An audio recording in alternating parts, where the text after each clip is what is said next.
You know, characters with interesting personalities and motivations, the ones you could write entire essays unpacking and explaining.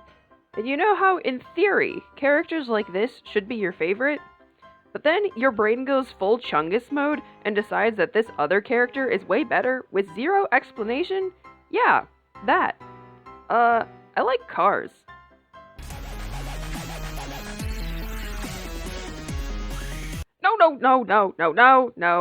No. You cannot use that title slide. You have to think of a better one. Hmm.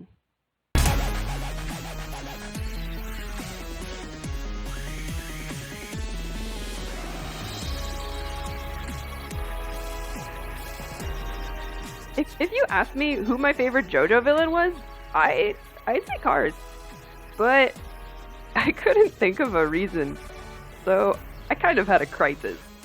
If I just showed you this picture of Cars and said, he became the ultimate life form, you would immediately send me to horny jail. So I decided that I would make a slideshow of all the pillar people, and I'd try and figure out why exactly Cars stood out to me. I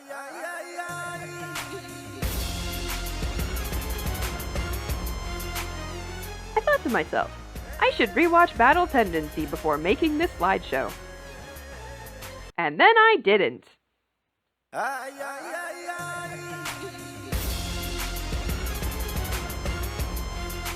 So in my brain, Battle Tendency starts when the Pillar Men awaken in Italy, but that doesn't happen until like episode 5 of part 2.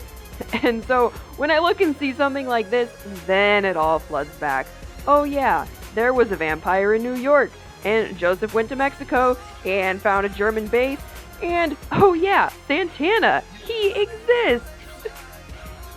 I don't remember too much about Santana. Like, he absorbed that soldier and some bullets, but I don't remember much of a personality. That was all like Joseph and his happy Europe, or whatever he did all the time. I do actually have a question about how Joseph defeated Santana. If reflected sunlight can turn pillar men to stone, why doesn't the moonlight do the same?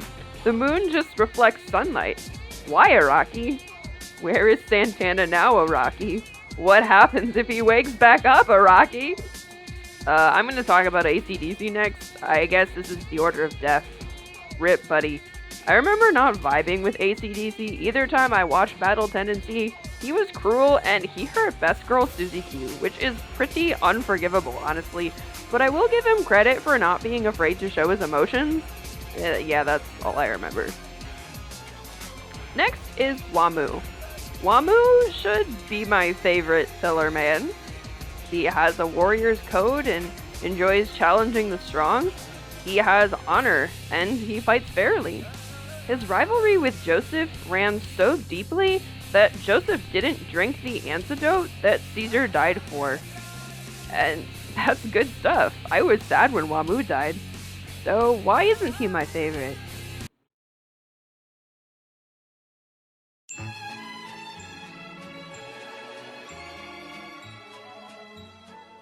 Cars was always portrayed as the superior. He was the brains of the whole operation, you know, and I like smart characters. If you're marketed as the intelligent one, chances are I like you. Cars doesn't play games with humans because he felt superior to them. And even when he does agree, he finds ways to cheat so that he can get the stone. That's what he cares about. He doesn't let anyone or anything distract him from his goal of being the ultimate life form, and I thought that was pretty cool of him. He also has a sword arm that's basically a chainsaw, and that's really cool too. Like, AC/DC's ultimate move is when he boiled his blood, and Wamu's was the Divine Sandstorm, and then Cars was just a really cool sword. Okay, genocide, right, I'm getting there. So, yeah, Cars did murder his entire race because they didn't want to conquer the sun, and they didn't want to kill to further his scientific discoveries. It's an age-old moral dilemma. Will the discovery be worth the lives Cars is risking by feeding off more animals than necessary? Is their race really superior to all other races on Earth? Eventually, it seems that Cars really only decided to look down on humans. He doesn't look down on other creatures.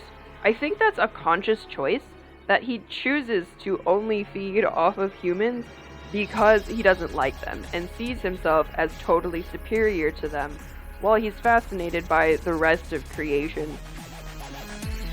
You can see that he had the same idea with the other pillar people since he killed them all. So yeah, genocide is super not cool, but like, I totally get why he did it. His people were gonna kill him for continuing his studies, so he had to kill them first. Maybe it wouldn't have come to that if they just let Cars be. Cars was going to share the power to conquer the sun with his tribe, but they refused. Heck, that's why only AC/DC and those two babies survived. Kind of a side note, but Wamu and Santana were probably the only children that were in their tribe. It's not like they just picked two random babies. Like, it was probably like they were the only babies, since there weren't a lot of people in their tribe.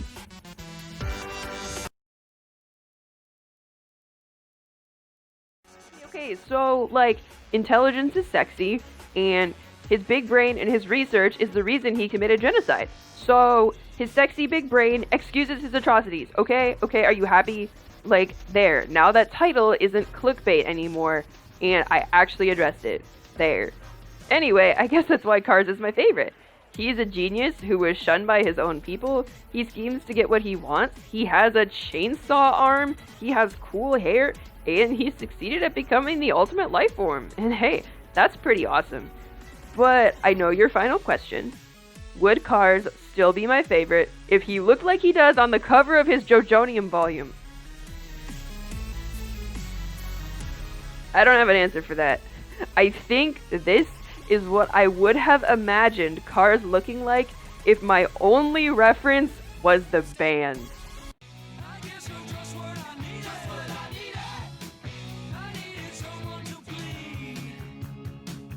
Like, comment, and subscribe.